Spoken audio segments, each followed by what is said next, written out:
I have a strong disdain and even a hatred for vocal effects pedals in general. And it mainly comes from the part of me that is like Dave, the audio engineer, because they can cause huge issues if the person bringing it does not have it set up in the way that it's going to work in a friendly method with the rest of the sound system. I know that there's a way to use these things that is productive. There's also lots of other ways to use them that are awful. So I am curious, what do you use yours for, and how do you set it up? How do you how do you make sure the gain doesn't change in an undesired way and all that stuff? I think we're doing a bit of overkill. The whole band runs them, the rack mounted units.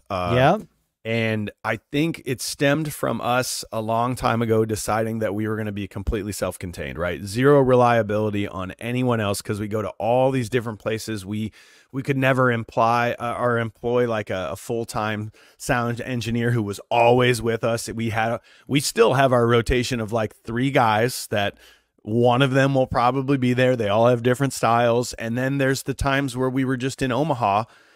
We had 2 back-to-back shows where it was our first time in these places, and they had a sound system there. They had a competent guy that was there, and we couldn't afford to bring our guy, so we just said fine, you know. So it comes from that ability to just say, we've got everything we need. Here's your whip. Just make us sound good out there. So the singers all use it mostly for like just delays and like reverb and stuff like that on their vocals.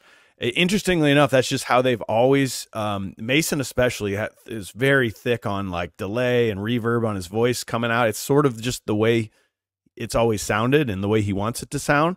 So none of them are using like pitch correction or like vocal processing. I think so. Again, I think it's very much overkill on this. Mine, the only reason that I have this is to do this monster low octave voice that I do on Miley Cyrus. We Can't Stop. It's all party. We can do what. So like, that's the only reason that I have an $800 TC Helicon rack.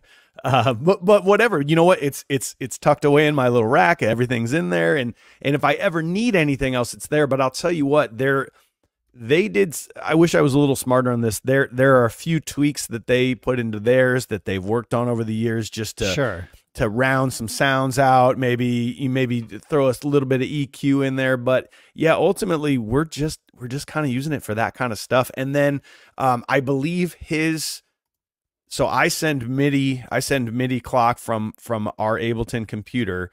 And then I'm controlling all of their tap tempos for their guitars and for their vocals.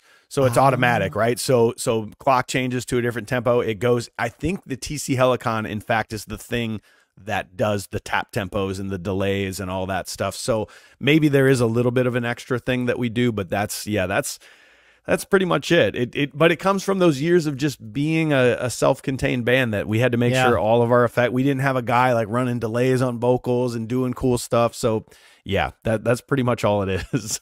And you're all used to you're all used to that in your ears? Yep. Okay, cuz like I like some vocal reverb in my ears. I don't necessarily like lots of it. Really what I like is a wash of reverb so that I don't feel like I'm tight in my head. Just the overall reverb, right? Yeah. But if each person is using a different reverb, it never sounds like, and this is me being like super picky about things, but it makes a difference.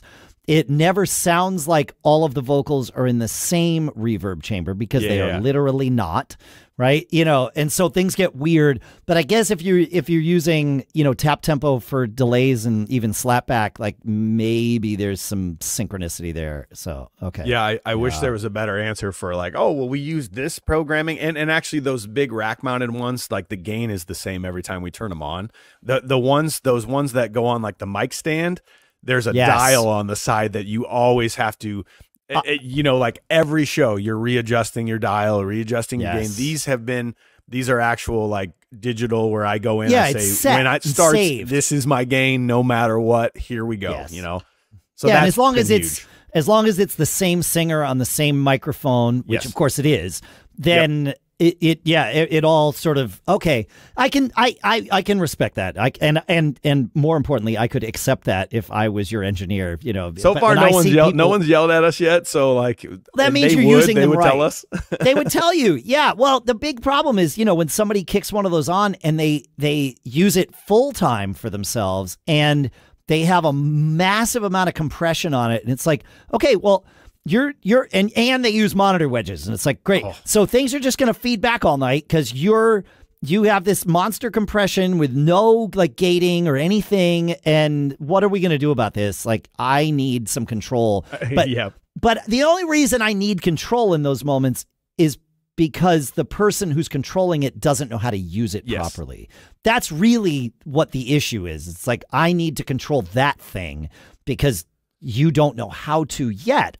Let me show you, you know. So I think most people probably use those for like the harmony pedals. They're probably solo artists. That's probably why you use those, I think. And even those, man, I'm just not this is just me being a music fan. Like if I'm over at this bar and there's a guy in the corner singing on the harmony pedals, I'm sure it's fine to the general public, but in general, I just don't like the weird digital sounding. It's weird. I don't know that it adds anything. Correct. If you're just using it for that, like you said, if you're using it to drop the pitch for an effect, great.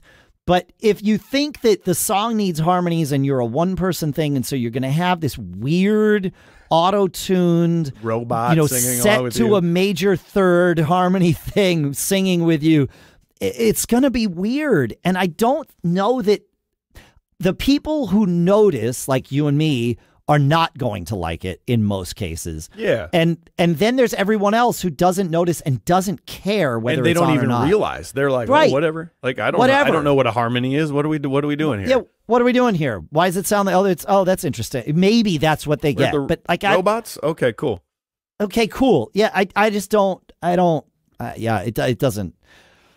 But that's just me being a guy that can't sing and doesn't play solo acoustic music. So maybe if I did, I'd have a totally different feeling about it. I definitely wouldn't. I wish I could sing, because then I would go full-time musician and just play coffee houses on Wednesday and Thursday, and then but nope, can't sing.